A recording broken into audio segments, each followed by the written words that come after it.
from the bottom of my heart for this invitation. I am blissfully happy, absolutely thrilled meeting everyone and each of you. I can see lots of interesting names, and the majority of you are joining us probably from the west part of Asia, if I'm not mistaken. And here in Vietnam, it's precisely 2 a.m. as I have received the notification that it's going to be taking place at 7 p.m. UK time. I did check and I realized that it's going to be 2 a.m., which is not a big deal.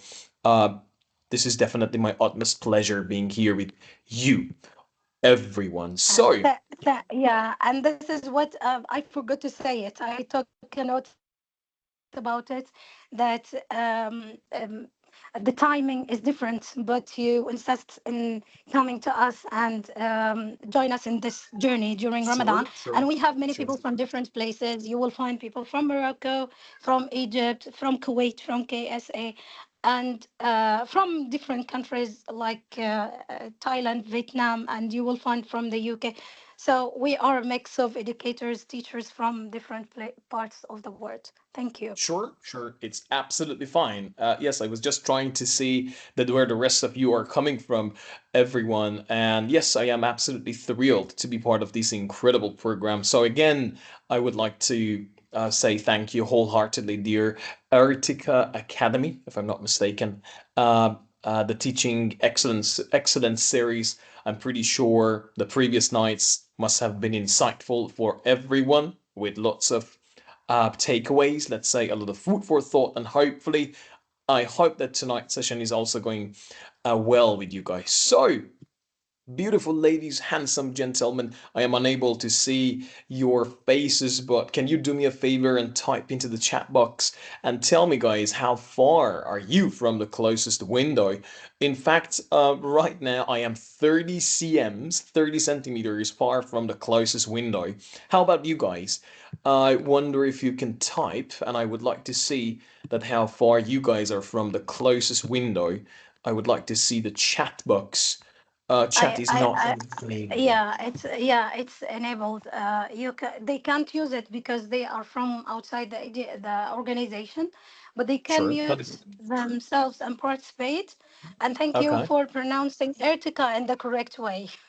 Okay. You're highly welcome. So, dear Marwa, dear Khalid, dear Ahmed, dear Malaka, if I'm not mistaken, Salma, anyone, even if you could activate your webcams, that would be pretty awesome.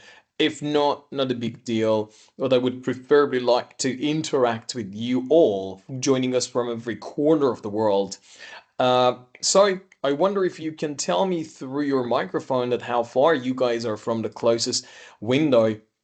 However, I know it's going to be a lot better to elicit this answer from you by focusing on the chat box, which is going to be a lot more super convenient for everyone and each of you. Is there anyone who would like to let us know that how far you guys are from the closest window? Hello, everyone.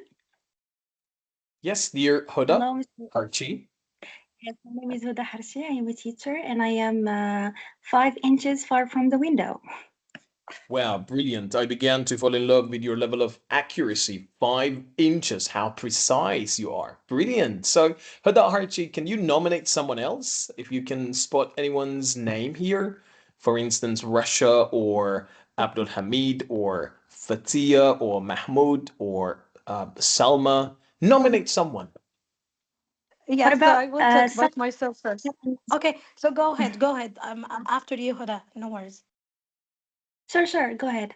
I nominate Summer. What's her Najjar. last Okay. name? Summer. Yes. Nazar, Summer, yes. how far are you from closest window? I'm away from the windows because we have war here. So the government told us to be in a place far away. Oh, I'm in the middle of the house. So maybe I'm 3 meters or 4 meters away from the window. All right, I Yeah, see. Okay, pretty cool. Great. that's it.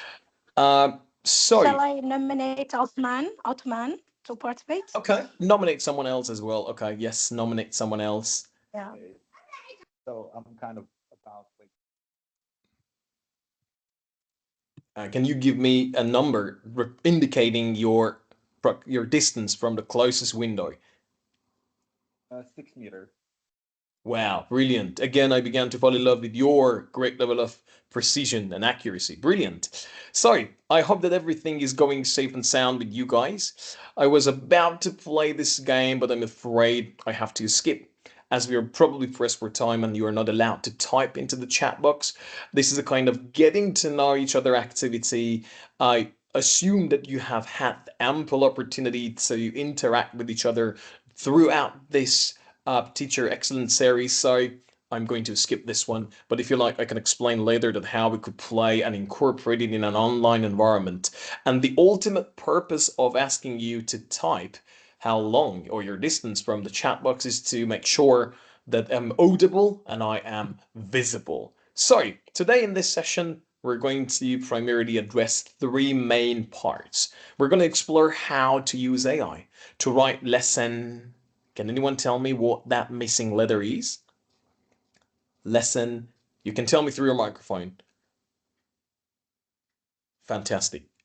Explore how to use AI to write lesson aims.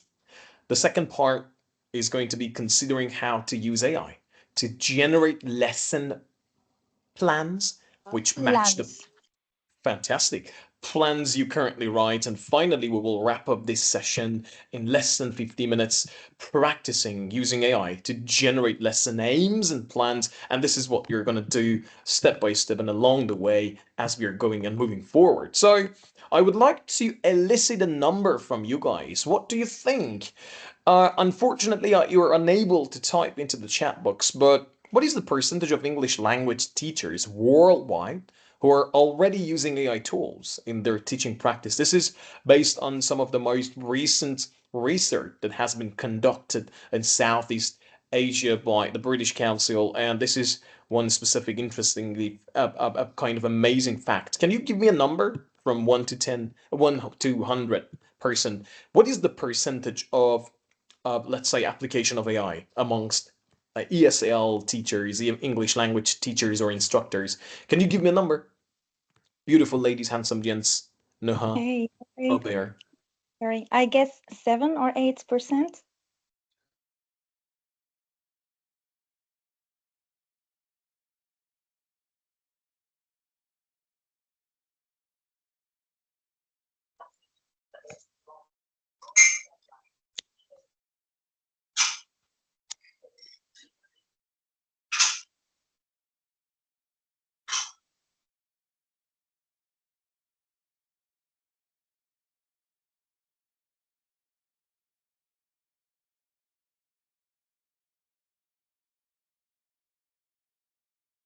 Sorry, my sincere apologies. I have no clues about, but this is the unpredictable phenomenon that tends to take place in online environment. Am I right? I reckon that I was cut off for a couple of seconds. So I'm pretty sure that I am both audible and visible. Yes, somebody said 7, 8%. What else? Carry on. Give me some numbers. I think 30. 30. Okay, 30. 30. Thank you, Samar. Anyone else? No, no. 20%. 20%. Thank you. Thank you. Ali Mahmoud, if I'm not mistaken. Correct me if I'm wrong, guys. We have Rajai and we have the rest of you as well. Fathia, uh, Abdilal, if I'm not mistaken, Utmana. Any number you would like to give me, Marwan Hassan? Sorry. Well, Okay. for me, I think like maybe it exceeds like 50%. 50%. Thank you guys for all your wonderful contribution that I highly Yeah. admire. Maybe 80%. Wow, well done. You're much closer to what I am about to reveal. Fantastic. Yes. In fact, with the emergence of AI, some text to text AI generators, text to image, or vice versa, since 2020, 2022, you see that we are experiencing a kind of paradigm shift, and this is 76%. And very interestingly, this research suggests that teachers tend to use AI tools for creating either materials or even helping learners practice using English, or interestingly, creating lesson plans. You see that almost almost half of the contribution of AI is to utilize it in order to write or generate lesson plans and so on and so forth. And that's the main reason today we're going to be sleeping on this. There are also some AI-powered tools that instructors tend to utilize in every corner of the world, like the language learning apps, language generation AI, chatbots, and none of these. Uh, and there are some also interesting facts when it comes to the application of AI, either in classrooms or when it comes to the side of students. Like there was a kind of a statement, and it was a kind of research conducted by some of these scholars. And it was like, do you think that by 2035, like less than a decade from now, AI will be able to teach English without a teacher?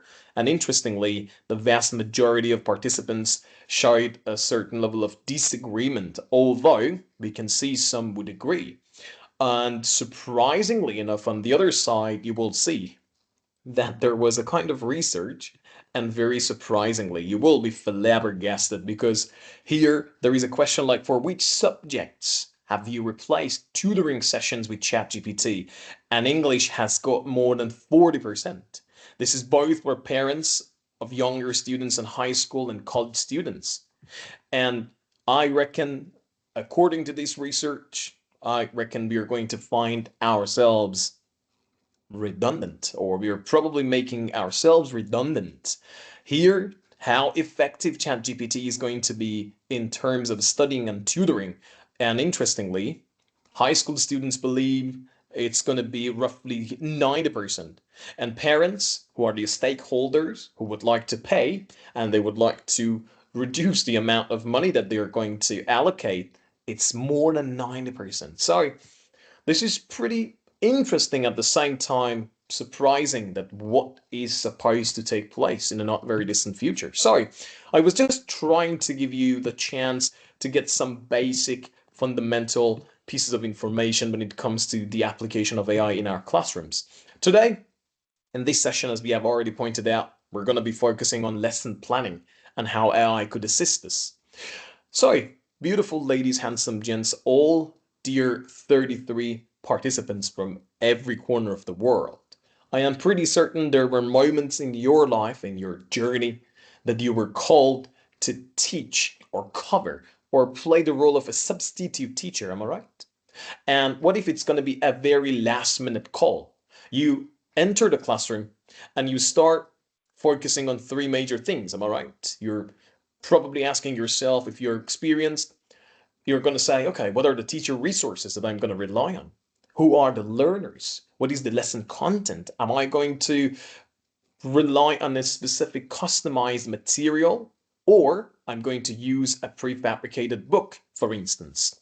These are the questions you might probably ask yourself. If you would like to look at it a lot more professionally, you're trying to see that how you could integrate all these three elements in order to create a beneficial atmosphere for your learners to teach and learn. So, as you guys are 100% quite professionals, we're going to look at some of the key components of basic lesson planning. And after 10, 15, 20 minutes, we're going to be we're going to be sleeping on different types of AI tools that we can rely on to generate lesson plans. And I'm going to show you step by step.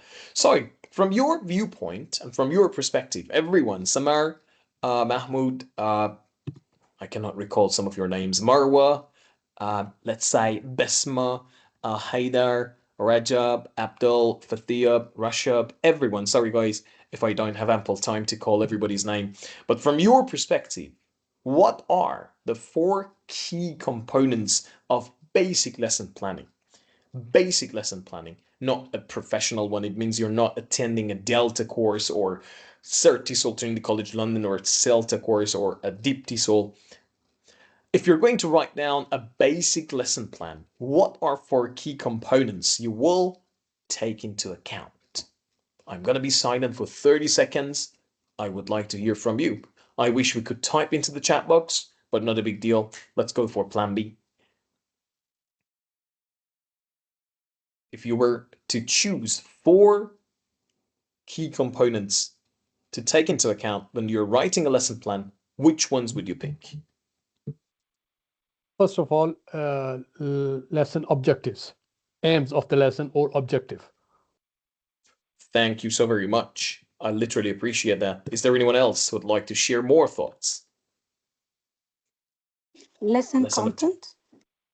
content. Okay. All right. Teaching The aids. student themselves Uh, and their levels. Teaching resources. okay. Teaching resources. Well done. The The warm-up student stage. and their levels and the assessment. All right. Some of you believe that summative assessment. Okay. I wonder if you could, all right, raise your hand and I would nominate. I'm afraid it's not going to be that much chaotic. Let's go for Hitham Ali Mahmoud Sayyid, if I'm not mistaken. Yes. Yes, I think the teacher should think of the learners themselves, their level and their background. This is before planning the lesson itself. This is one of All right. the key components, I think. Thank you. All right. Thank you from the bottom of my heart for your active participation. Otman, yes, I would like to hear from you. I would add to like students level. I was going to say something similar. I would add like their interests and also their prior knowledge. Brilliant. I can see that it falls into the category of the learners. Well done. Fantastic. So, to make a long story short, these are the four key basic fundamental components that we have to take into account. As you have rightly pointed out, the teacher's thinking, your mindset in terms of entering the classroom and what you're going to teach, what is specific, let's say, approach you're going to focus on. The lesson content. Am I going to use some prefabricated materials? Is my classroom a mixed ability class where there are diverse learners from different backgrounds? The learners, the lesson content, along with the teaching resources. Bear in mind that learner tutorials, along with summative assessment and setting up writing portfolios, are all activities that can take place in lessons, but they are not considered key components of basic lesson planning. Why? Because setting up portfolios is more likely to take place just once or twice in a class or towards the beginning or at the end of the other course.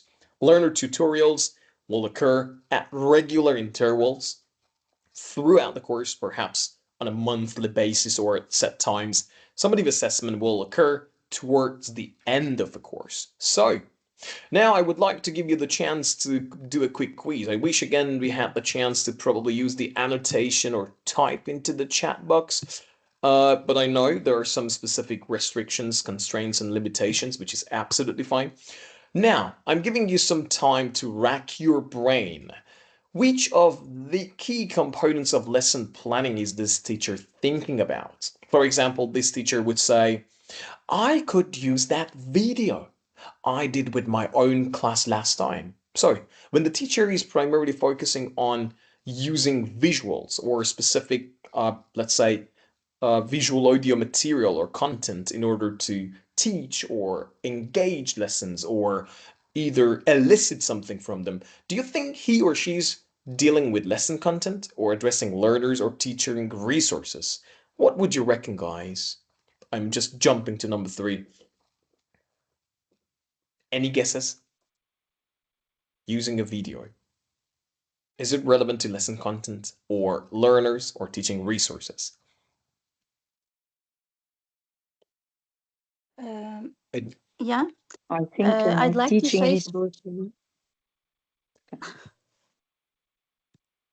okay, put your hands okay, up. Minal, Yes, I go will be ahead. good. Yes, yes. I'm all ears. I'm listening to you, and then we will go for Muhammad Ahmed Abdul Hamid Mujahid. Yes. Yeah. First of all, I think it's a warming up to activate my students and to pave the way to the new lesson. If I use a video or something like this, just to pave the way to the new lesson. Then I may ask them to take notes, to engage them in the lesson, and to see their background and relate it to the new lesson. All right. Sorry for interruption. Thank you for your clear explanation. However, my question is, when we are going to write a lesson plan prior to the commencement of the lesson.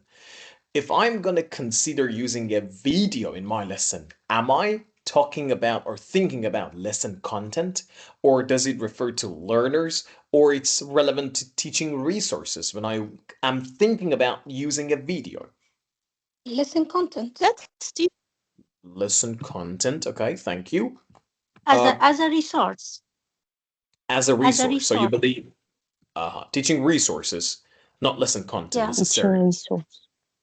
Okay, how about the rest of you? Dear Rajai Pari, am I right? Sorry for the mispronunciation. I reckon that all of them are related.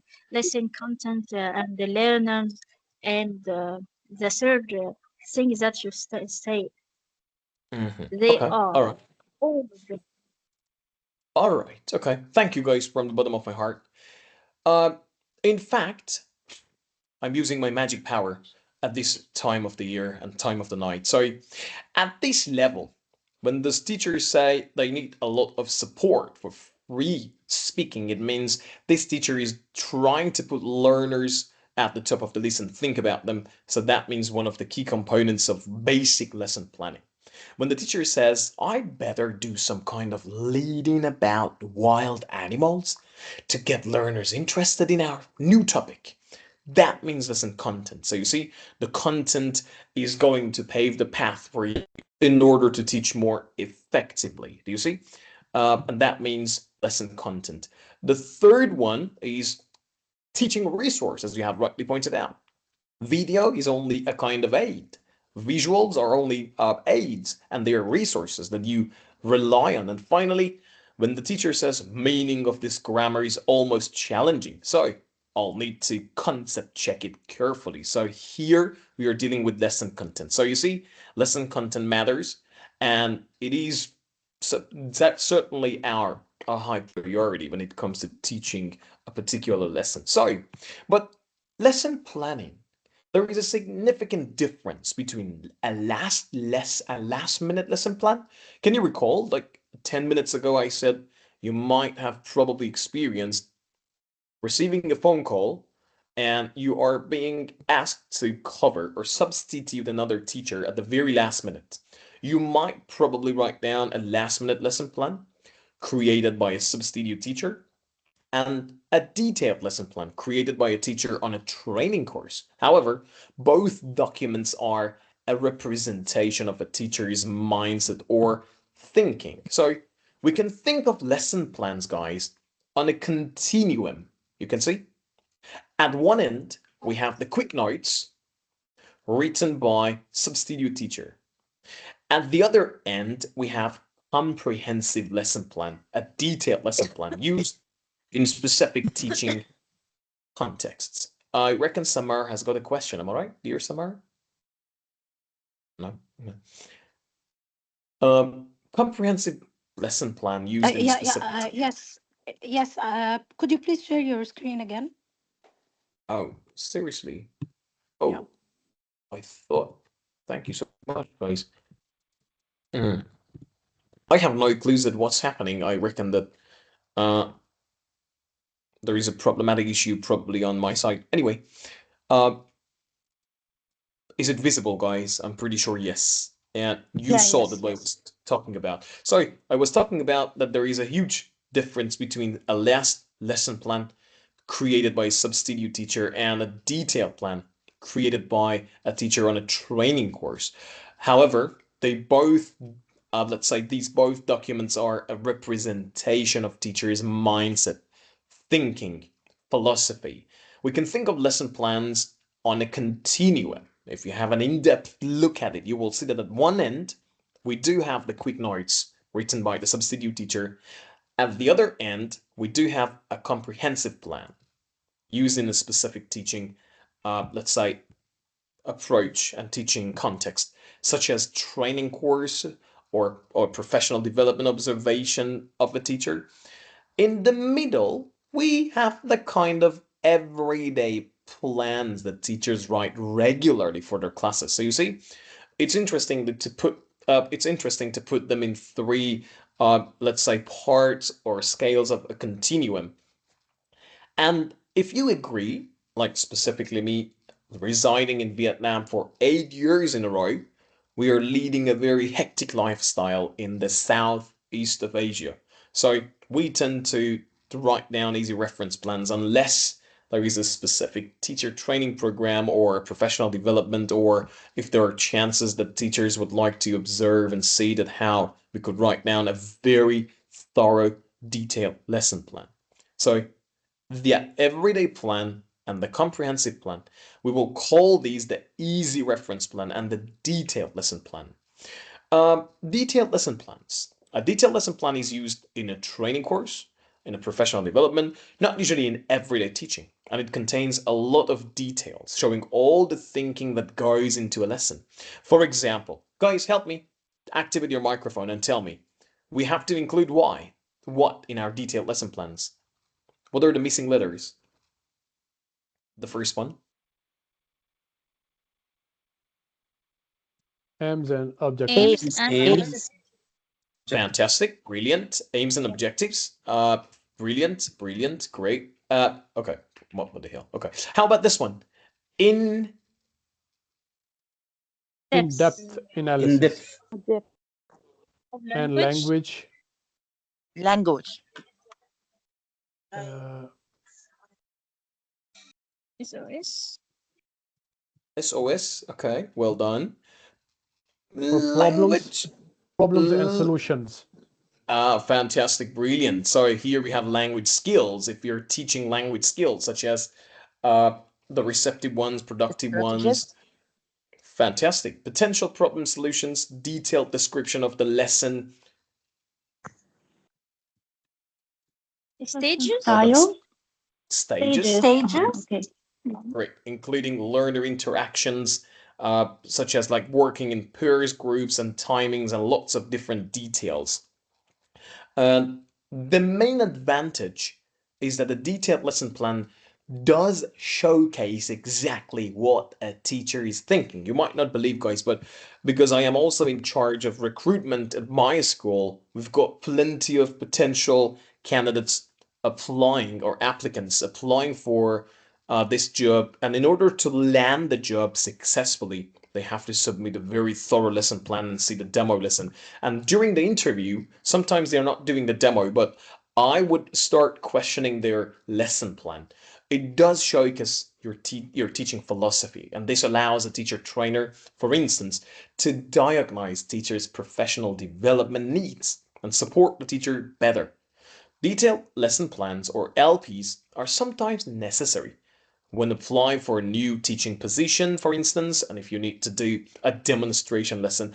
And guys, it's not only me, but scholars, professionals out there, they claim that writing a thorough lesson plan is like a professional development. The more you try to write, the better you will get at language analysis and lots of details in that respect. And the other side of the coin, we might have an easy reference plan, which is a document a teacher uses in their day-to-day teaching, and the level of detail is variable. Like a typical plan might include lesson aims, basic language analysis, and an outline of different stages of the lesson.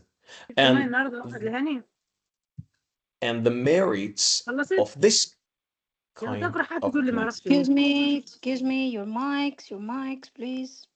Yes, I would be grateful, guys, if you put yourself on mute. Yes. The merit of this kind of plan are that it's relatively quick to prepare and write, and it is easy for the teacher to refer to during the lesson itself. So, is there any correct way to write this? I have a question to ask. I don't need answers, but think about this. Is there any correct way to write an easy reference plan? Obviously, apparently, the simple answer is no. Every single teacher has their own personal way of writing an easy reference plan according to the number of reflection on teaching experiences that they have been let's say experiencing, or they have been teaching, for instance. A popular format is a list of key stages in the lesson. Some teachers like to use mind maps of the lesson they will teach, or while others might use a table like the one below. Here we have a kind of table at the bottom of the page, you can see. Like the teacher said, let's begin with the speaking. Students talk about holiday destinations in pictures. Then we are going to move and focus on a gist reading. Students read travel blog and match text to pictures. Then after gist, the students are going to focus on a detailed reading. Students match sentence to writers. Then we have a vocabulary presentation as for the language system part. Learners match words to pictures. And finally, we have vocabulary practice. Learners discuss questions about kinds of transport. So that means an easy reference plan. I'm pretty sure some of you or most of you are probably using it unless you're attending a particular, let's say, course or professional development. So very recently I came across a kind of abstract, a kind of article, and sorry, an article, and it was conducted this research by some Iranians in different contexts of Iran and different contexts of, let's say, uh, countries in the west part of Asia. And interestingly, there were teachers who were attending some courses and they were writing, let's say, lesson plans, and they were asked that what if we use ChatGPT? And interestingly, you have to bear in mind that these tools can serve as a source of inspiration and simplify routine tasks. However, they raise important questions about creativity, teacher autonomy, and the broader transformation of educational practices. So again, these are the key components here, guys. Creativity, teacher autonomy, and the broader transformation of educational practices.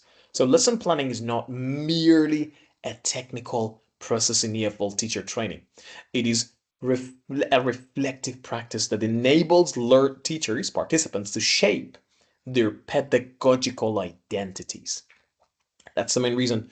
Whenever I'm going to recruit teachers, I would ask them to write a thorough lesson plan, and then I would start interviewing them, asking questions about their lesson plan.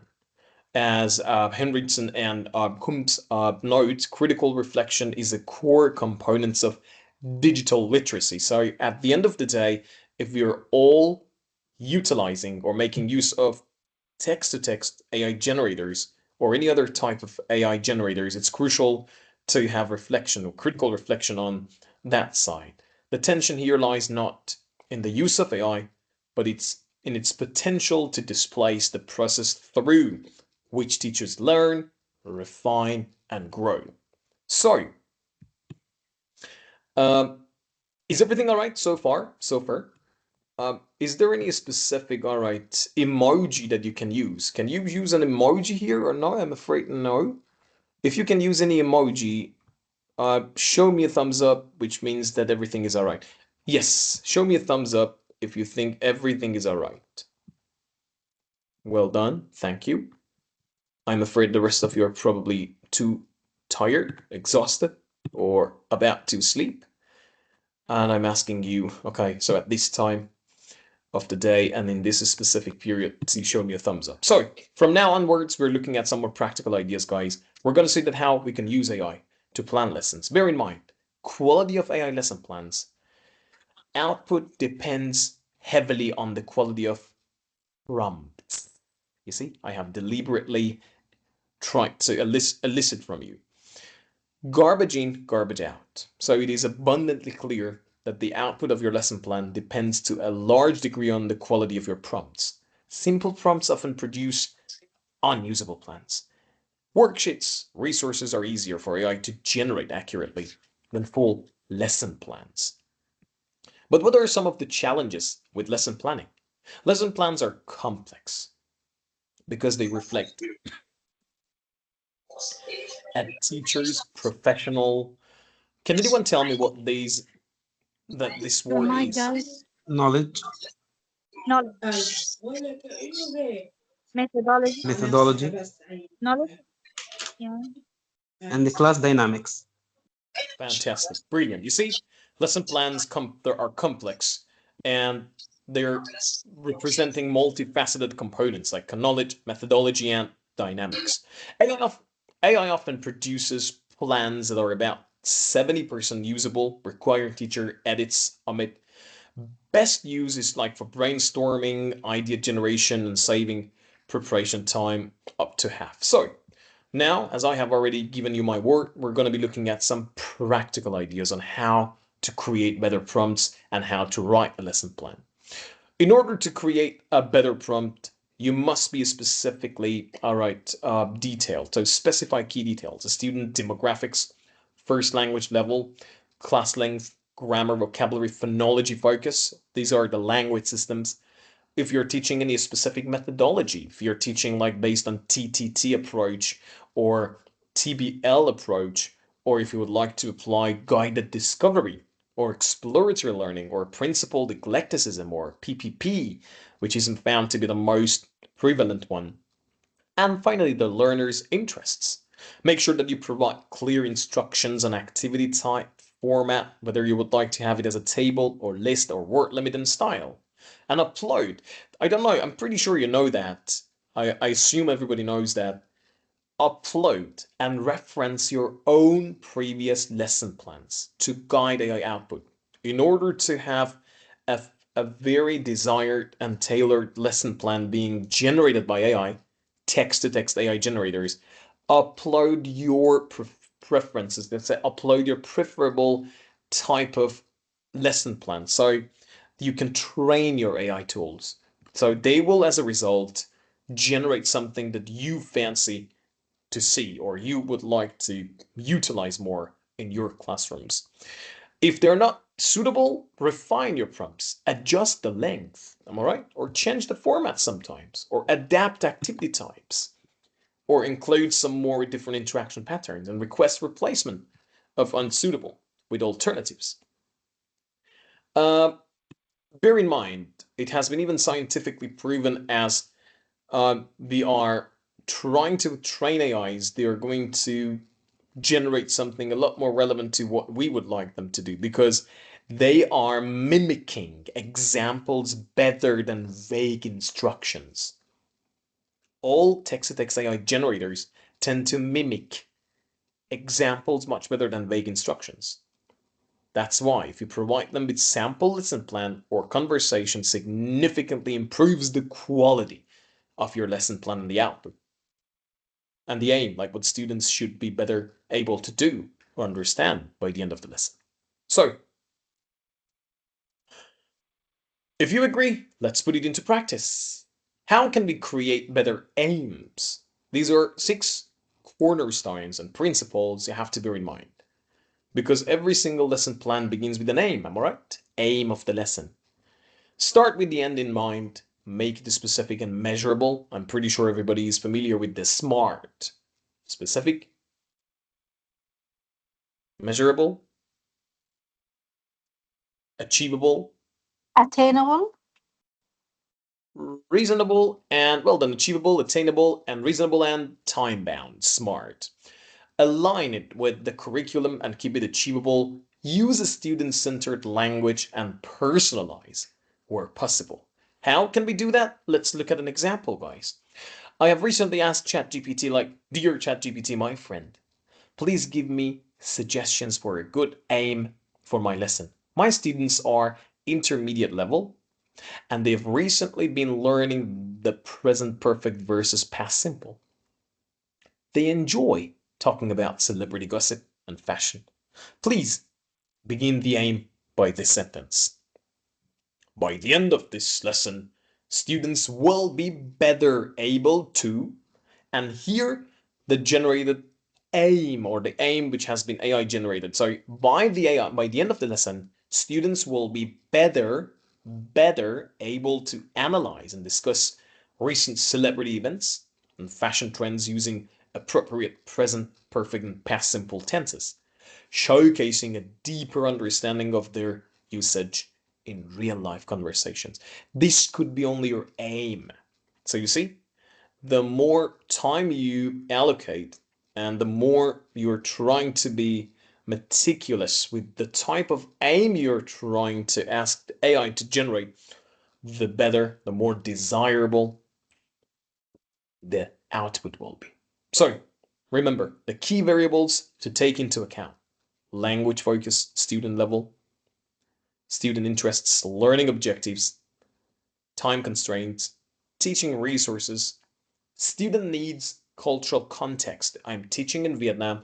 I do definitely consider the Vietnamese context. And the staging model, would you like to go for ESA, PPP, TTT, TBL, so on and so forth? Now, are you ready, guys, to put it into practice? I'm pretty sure you would say yes. But prior to this, are you familiar with this website? Beautiful ladies, handsome gentlemen? There is an incredible website which is called EnglishLessonPlanner.com. How many of you are familiar with this? Can you put your hands up if you have already used this website? Put your hands up if you have already used this website. Or you can show me with your hands, yes. In TEFL courses, we advise teachers to get ideas from this website. Fantastic, brilliant. Thank you, dear Samar, if I'm not mistaken. Yes. Great. This is a brilliant website. If you're familiar with this, I no longer want to waste your time, but a brief introduction. This is a No, brilliant I'm website. just telling about us in Irtaqa, but maybe the other teachers, I know many teachers don't know about it. So I please see. go All right. ahead with. Sure. This is a brilliant website, which is not necessarily AI generated, but it does provide you with certain templates. If you're attending Certis Trinity College London or CELTA courses, they are recommending this website. So all you have to do is just to type EnglishLessonPlanner.com. And then you could either sign in, but you don't have to sign in first and foremost. You have to sign up, entering your email, and that's it.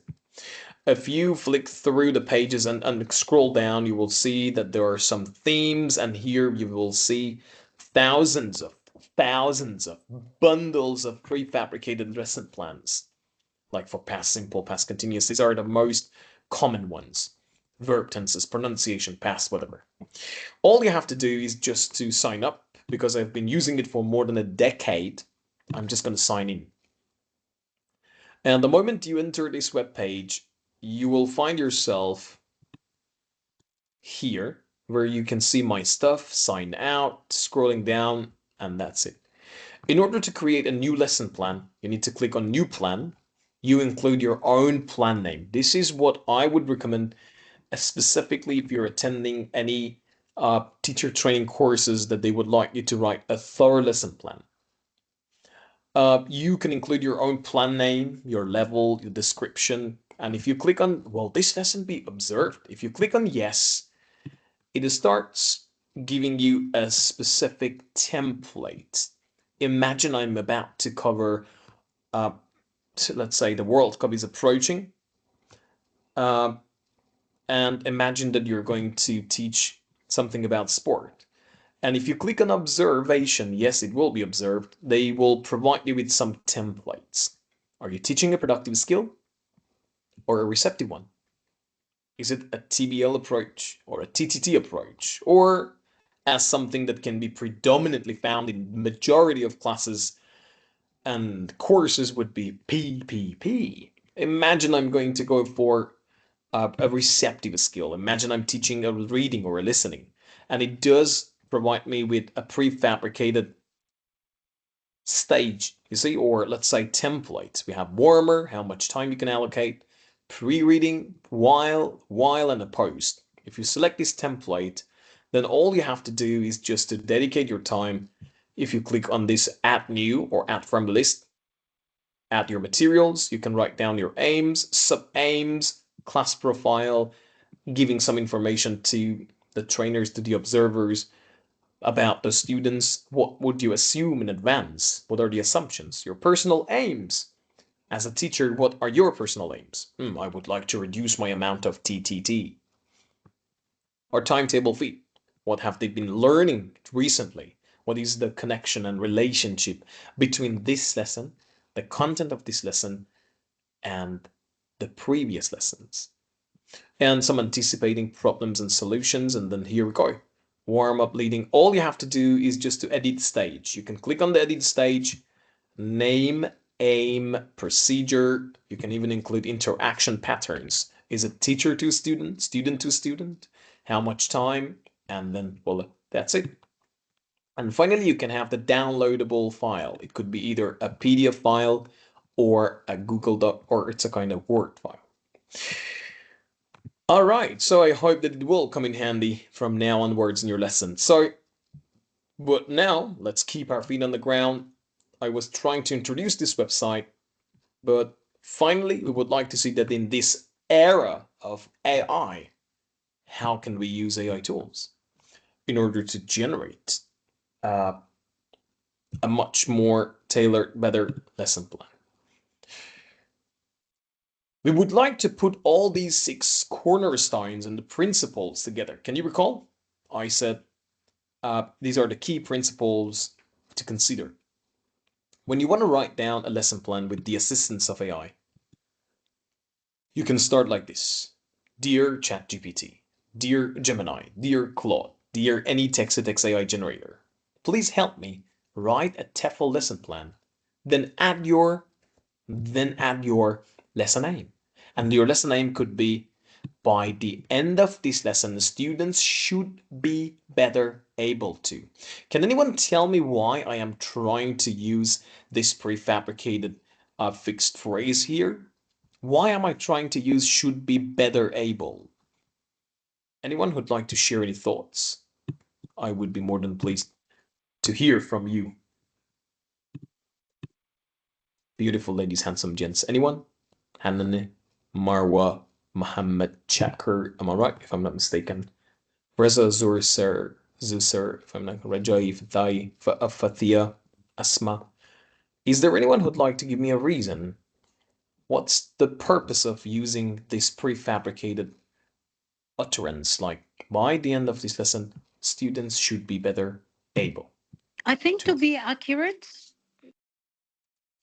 Well done. To be a lot more accurate. Yeah.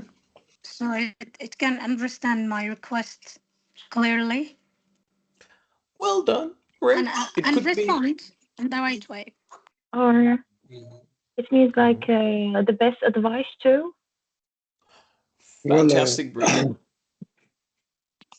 Maybe because Okay. I guess they are already familiar with the lesson, so we should make them better. All right. I think we are looking for the best aim to achieve the aim, and the aim should be smart. I mean, should be very specific. So if we say will be able, this is general, but should, I guess here, we emphasize on the perfection. All right. Nice. Well I done. agree. Well done. Yes. Great. May Yes. I intervene? May I intervene? Sure. Well, so okay. So as we said, we have planning for the future. For example, before designing a lesson, so the teacher should have a general idea what will the student be finalizing. He will learn this structure, vocabulary, or something, and he at the end he will achieve achievements. So here we have making a plan to know what the student to achieve, either at the level of curriculum for a year or at the level of a center, and that's or in general from short, long-term objective. We have objectives beforehand, so we should set what are we looking for, what the student will be able to do by the end. Is it vocabulary? Is it communication? Is it writing? Is it producing? Okay, it means you set objectives and then you finalize them at the end. All right. Thank you guys, everyone, from the bottom of my heart. Okay. Thank you guys. So well done. Yeah. The majority of you exactly more or less addressed my question. Yes. The point is that when we are using these lesson aims, I mean, we are using these prefabricated chunks. Like by the end of the lesson, the students should be better able to. Look, I am very concerned about better, because if you're attending such Delta courses or UFQual 7 or Deep TESOL courses, they will ask you that you have to add such a thing. When you're writing down students by the end of this lesson will be able to do something, it means the question is how can you make sure that they will be able? But when we're adding the fact that students will be better able or should be better able, it means we are teaching a mixed ability classroom where there are students with diverse backgrounds. There might be a certain level of takeaway for some, and for some would be less, for some would be more. So that's the main reason we say better able to. Thank you, guys. Then you have to include the student's age, the age range, their level based on CFR or GSCE, the extension version of Common European Framework of Reference. Class length, like is it a 45-minute lesson, a 90-minute lesson, a 35-minute lesson? Are you teaching young learners or teenagers? And the context, what is the language learning context? Are you teaching in Pakistan? Are you teaching in Afghanistan? Are you teaching in Iran? Are you teaching in Kuwait? Are you teaching in Egypt? Are you teaching in Vietnam? And the staging model, is it an ESA approach or a PPP or a TBO? And finally, you could say, please output in a table format. This is a sample lesson we do have here. I'm giving everybody 30 to 60 seconds to sleep on it. Can you see this one? Then I'm gonna put it on ChatGPT and see what we will have as a result.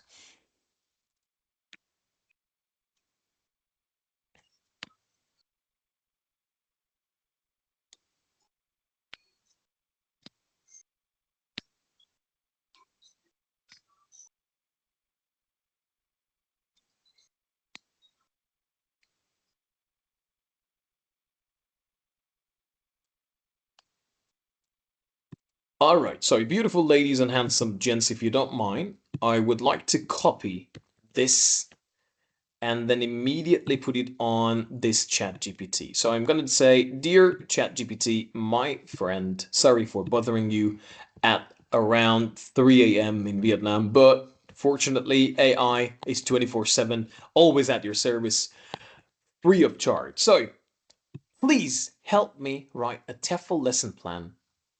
Please include lesson name, the student's age, and the staging model and everything. And here we go. Let's see what it's going to create for us. And interestingly, you will see that there is a stage, there is timing, teacher activity, student activity, interaction patterns, and the purpose. So this could definitely pave the path for us in order to write a much more meticulous, detailed lesson plan. And if you look at it, you will see, like, engage the students for 7 minutes by guessing game. Show pictures of different zoo animals, such as a monkey, elephant, bird, lion. Ask questions. What animal is this? And what can it do? Demonstrate with gestures, like jumping, jump like a monkey, see? And here it's the students what's supposed to do. Student guess the animals. And what's the purpose? The rationale is to activate the student's background knowledge, you see, or create or generate a certain level of interest into the topic. So, you see, this is a brilliant type of lesson plan that you could you could immediately copy and paste, and even you can ask it to turn it into a table. It's already a table, or turn it or convert it into a Word file and then download. It's a downloadable file. Interestingly, you've got stages, timing, what happens on the other side, there's an interaction pattern. This is brilliant. This is absolutely phenomenal. If you like, and if you don't mind, I would like to show you a kind of thorough lesson plan that I had to write before using any AI tools. Do you want me to show you a kind of thorough lesson plan that I did write for my Deep TESOL, which is an equivalent to Delta? And these lesson plans that we used to write, you might not believe, but it's almost 5,000, 7,000 words. And to be perfectly honest, I was not using AI, as AI was not that much popular during that moment. But for instance, you see, these are the main aims. And then we have the sub-aims. Remember that in UFQual 7 Advanced courses, you are not only focusing on the main aim, which is a receptive or productive skills, you also have to include the phonological aim. So this is another crucial part of lesson planning. And you see, you've got sub-aims, then you have to include rationale, then you're having language analysis. So I'm going to teach the students a reading, and that reading contains some specific phrasal verbs. You have to analyze them in details, including the phonemic transcription, including concept checking questions, anticipate some problems and solutions, and include the rationale, include the references. And here we have a brief summary of the students, who the students are. I was teaching a group of Turkish students online, and it dates back to 2 years ago. And you see, you have to include all these details, the background, including some more information, problems and solutions relevant to the content. And finally, here we have the stages: procedure, teacher activities, students, material, timing, and everything. So it goes more or less the same. You can do and produce and generate such a thing with the assistance of AI again and in the same way. So, are we crystal clear? Is everything okay? No more questions, no more problems.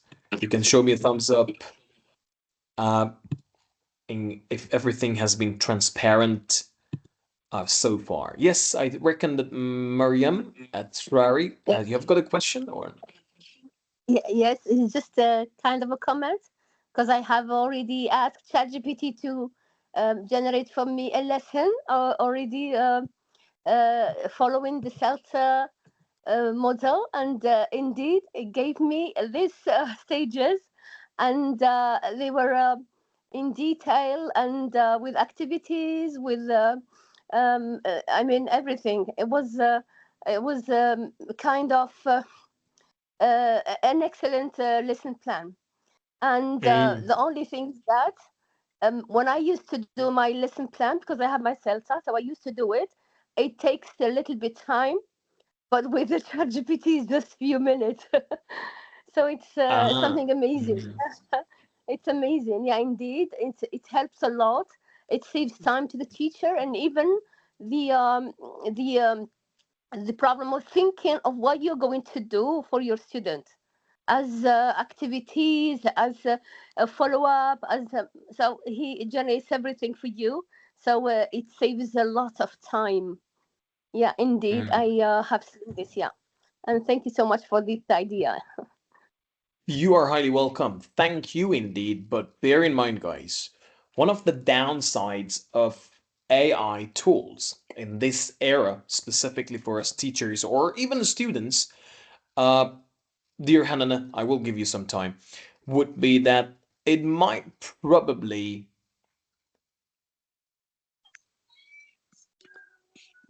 create a kind of constraint for us to become a critical user, a critical thinker, a critical person who can reflect on this.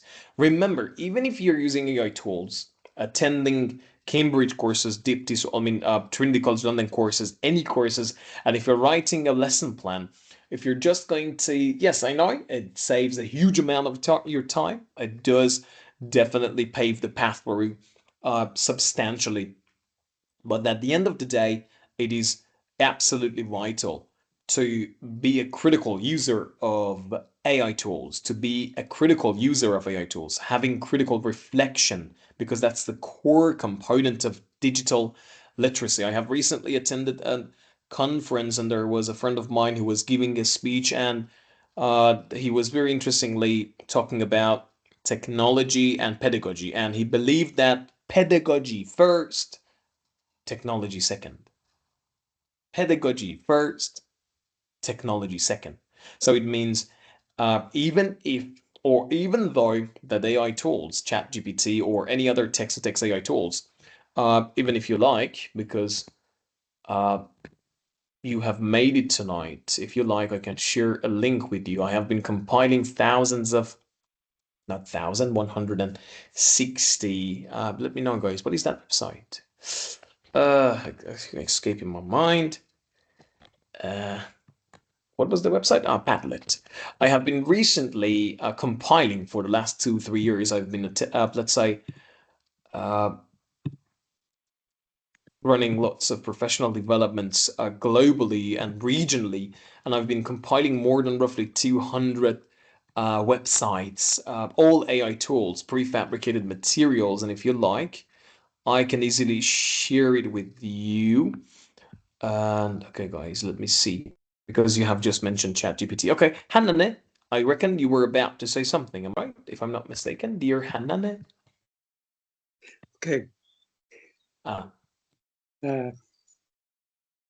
Hi, Mr. Hamid. Hi there. Mr. Hamid.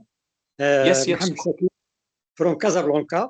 So please, I would like to ask you if there is a possibility to have you a contact, because I am a teacher who have been teaching for more than 30 years, and I got a scholarship from the British Council. I studied at University Nottingham, materials productions of the production of materials of teaching. Now things have changed, and one of my weak points is computer. So I would like, how can you help? Okay, for example, with the new technology, how can you help? So if you have a contact of you, so that we can keep in touch, you can help me for using IA, okay, productions. So, donc, so I have, okay, I'm sorry to talking about myself, okay. I'm also a sociologist. In sociology, I want to integrate the psychological and sociological aspects for language in teaching, okay, and in the production. Thanks very much for your understanding. You are highly welcome. Sure, I would be more than pleased to be of any assistance for everyone. But wait, guys, I'm just wrapping it up in less than 5 minutes. I was just on the verge of showing you. Sure, my contact would be either uh, my Zalo, what I, guys, so I mean by Zalo, it's an application I tend to use in Vietnam. It's gonna be my email along with Instagram. I am active on social media. I'll be sharing it up shortly. Just give me 30 seconds. Okay, guys. Just to wrap up, bear in mind that even if you're using it for writing, as you have pointed out, dear, if I'm not mistaken, it was okay. We had a participant talking about using Celta and stuff. Bear in mind that you're going to be critical. Uh, I will be sharing a link with you, and that link will guide you through this, guys. You see, I've been collecting, compiling thousands of these prefabricated websites and some AI generated tools and stuff. You can see like text to text AI generators. All you have to do is just scroll down and click on them, and it immediately puts you on that page. Like gamified platforms, I'm pretty sure you're familiar with some or most, like educational videos. I have also, let's say, run and I've conducted some professional developments in collaboration with BC International House, with let's say about the application of AI in teaching reading and mixed ability classes. I am sharing this one with Summer, and Summer can provide the rest of you with it as well. Or you can even scan the QR code if you like right now. It's up to you. You can also get the QR code. You can easily scan the QR code and have access to all these materials. So I'm going to be patient for 30 seconds. Yeah. You can take a screenshot. Thank you. Or scan the QR code, and you will have access to all these materials that I have been compiling during the last 2-3 years. Lots of different AI generators. So, beautiful ladies and handsome gents. Again, at the end of the day, make sure that you're critically looking at what it does generate. Make sure that it's not gonna, let's say, set you back from critical thinking.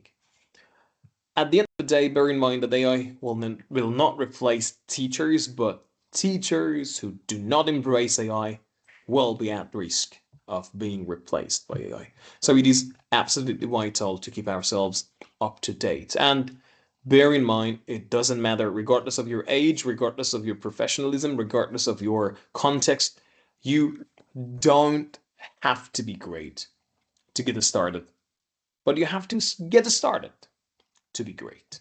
This is a very important lesson I would like to share with you guys. Once again, thank you from the bottom of my heart.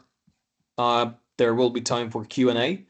To be perfectly honest, I was about to begin this session by playing a very beautiful melody I have created by AI. And I was introducing myself. I tend to introduce myself in webinars at the beginning of webinars by AI generated music, but I reckon tonight we didn't have ample time and I have skipped. But if you like, I can play it later. It's up to you. Yes, dear Sanad Jafari. Uh-huh. Sanad Jafari, you have a question, am I right? You have raised your hand. Hello, can you hear me? Yes, sure. You're audible. Yeah. Yeah, hi. Yeah, thank you for actually giving this presentation. Thank you for giving us your time over here in class. I know that it's pretty late over there in Vietnam. I've got friends and other people that I came across while doing my CELTA, and they're based in Southeast Asia for their English careers. I mean, English education careers. Would you be able? I know that you've given us your contacts and everything, but would you be able to lend an idea of how to start applying for positions in Southeast Asia as an English educator? You know, with the CELTA, and if I actually go into the chance of basically doing my Delta degree, would that help me in going for English education programs around the world, especially in Southeast Asia? Thanks. Thank you for this question, dear Sanad Jafari. In fact, there are lots of opportunities in Vietnam or in Southeast of Asia, Thailand, Vietnam, Japan, Korea, thousands of job opportunities for, let's say, English language, potential English language teachers. And yes, the basic requirements or prerequisite would be like holding an MA or a bachelor's degree relevant to teaching or linguistics or translation, along with a TESOL or Cert TESOL Trinity College London and CELTA that are found to be the most highly recognizable ones. Yes, you can easily land a job, apply for it. Even if you try Deep TESOL, which is an equivalent to Delta or Delta Deep TESOL, yep, there would be the chance. However, it depends to a large degree on where you're going to apply for and how much time you're going to allocate. You got to be patient because uh, now in this part of the world, like in the southeast of Asia, we've got lots of opportunities for teachers to teach. That, and specifically Vietnam, with the population around 100 million individuals. All right. Thank you Yeah, guys from the bottom of my heart. Any further questions, comments? yeah. Just like one further question, if I may possibly ask. I'm really sorry that I take your time and everything. However, my particular education program, it started off with a bachelor's in actual accounts in business. It was all done in English. Then I went for my master's degree in Europe actually, for marketing information strategy. So my particular field of specialty did not involve education. I just ended up in education by virtue of being good at it. That's it.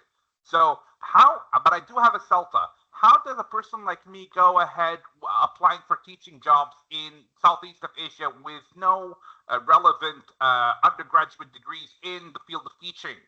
If you could help me out in that case, I'd be really appreciated.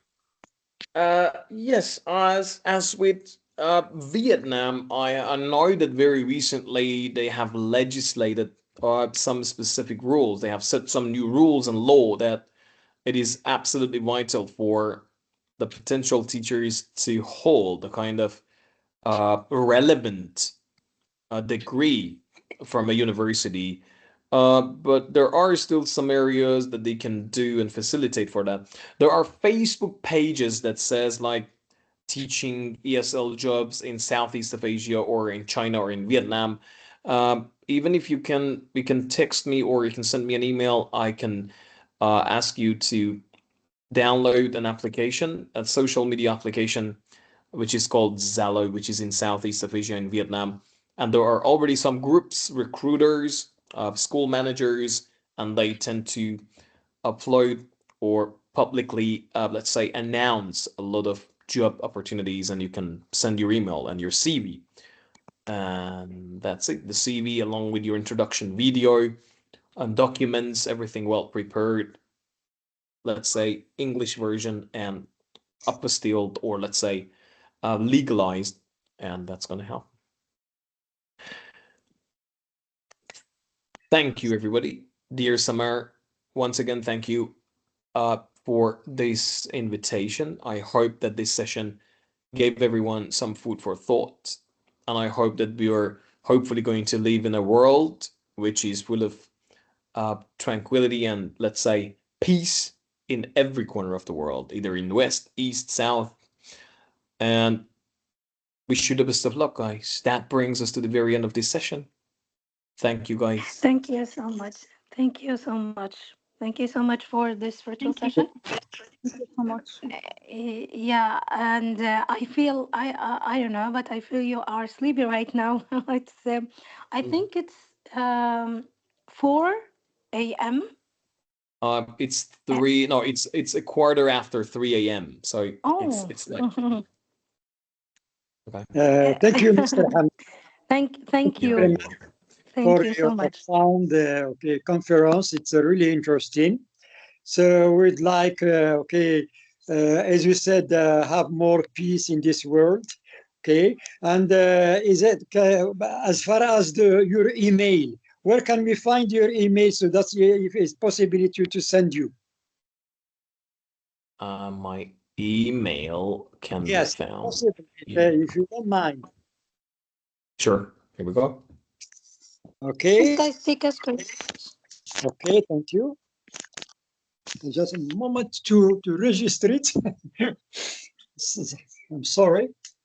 Mike, take your time. It's all right. No big deal.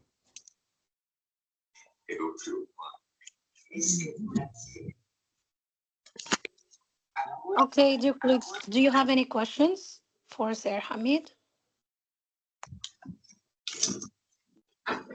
Excuse Would you me, like sir. to say I just want to something? ask you about it. Yes, Go yes, ahead. ma'am. Yeah. Uh, Good evening or good morning on your side, Mr. Hamid. Anyway, I'm a teacher. I'm already a good user of technology in my planning. But I'm not trusted enough in AI. As you know, it is a machine, and it is in lack of emotions and sometimes. And this is very, very important point in our planning as teachers, the emotional side, as you know. And how can AI plan the emotional side according to our lesson plan? So the question uh, is AI really a good assistant or can be reliable in creating a lesson plan that we can trust and we can present to our learners? Thank you. All right. You're highly welcome. So thank you indeed, dear Mariam, if I'm not mistaken. Your question is found to be quite broad. So if I'm going to address that, there are several perspectives or angles or aspects we can consider. But to put it in a nutshell, very quickly, if I'm going to tell you, AI is predominantly supposed to be used in our profession as an assistant. It all depends to a large degree on how well we are trying to train. Yes, AI, text to text generators, text to image, image to text, all these AI tools have been thriving during the last 2, 3 years. And I can see a very significant, let's say, difference. Like 3 years ago, when I was asking ChatGPT to write a lesson plan, the lesson plan was not that much professional that it is right now. And it was not that much thorough as it is right now. It has been thriving.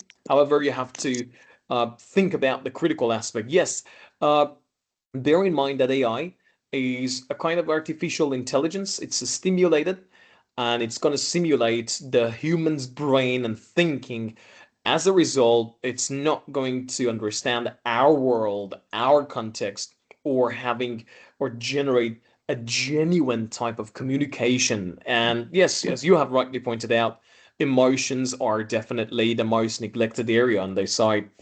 As I have rightly pointed out, it is all up to us to use it as an assistant. So I have been using it a lot. For instance, asking it, I'm going to play a game with the students as a warmer. How can you edit or make it more creative? And Gemini would suggest brilliant ideas. I began to use them. And for those kind of specific moments, you don't necessarily need to have that kind of learner emotioncy, I believe. Since it's an assistant, it gives you some ideas, suggestions. You have to adapt, you have to refine and see how it could meet your learners' needs, considering their context, everything. Mr. Hamad, if possible, I'm sorry to bother you. If you could, okay, your email, because I didn't get it. Again, I'm sorry. Yes. All right. Here we go. Thank you, Okay. Mr. Hamid. Much appreciated. Thanks very much. Now I got it. Thank you. Thank you, sir. You're highly welcome. Mariam Atrari, am I right? Have you got a Yeah, question? exactly. Yeah, I just want to add an idea about the use of AI is we are not going to use it, of course, blindly. What a human being has got is not the same thing like a machine. So machine it serves as an assistant, as you said.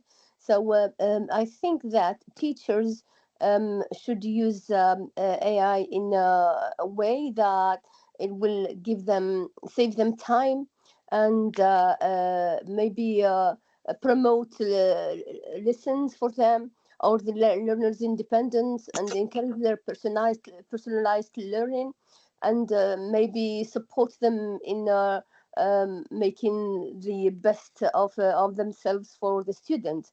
But I think the human brain is more than thinking of being slave to the machine. And of course, we're not a teacher who is using AI is thinking about being risk or having the risk of over reliance to them on the machine. And I think that uh, since I started using the ChatGPT or Claude or Gemini, I had only in 2015 I had myself and was hesitating to do more further like Delta, but I was kind of lazy. But since I started using these tools, it gives me the motivation to follow up my path, and I enrolled in Delta. So it's a kind of the tool will help the teacher go forward, not backward, becoming a slave to the machine. So it's something good. And we need the teacher has to know about these things because students now are going further. So the teacher should be kind of he should be performing well, better than his students. So as there won't be this imbalance between what the teacher is giving and the student what they are receiving. So that's my idea about. Thank you so much. You are highly welcome. Thank you indeed, dear Mariam. Yes, at the end of the day, just put it up at the top of your list, everyone. So, in order to use everything effectively, you must have a critical eye. Yes, using AI tools, but you must have a critical eye and reflect on it. Once again, thank you, everyone, from the bottom of my heart. Wish you all the best of luck, and I hope that our paths might cross again in a not very distant future. Have a good one and take care. Thank you so much. Goodbye. Thank you and good night. Again, I want to take screenshots. The hearts. Again. Yes. Thank you. You're highly welcome. Have a good one and take care, everyone. Goodbye. Thank you. Goodbye. You're highly welcome. Bye bye. Take care.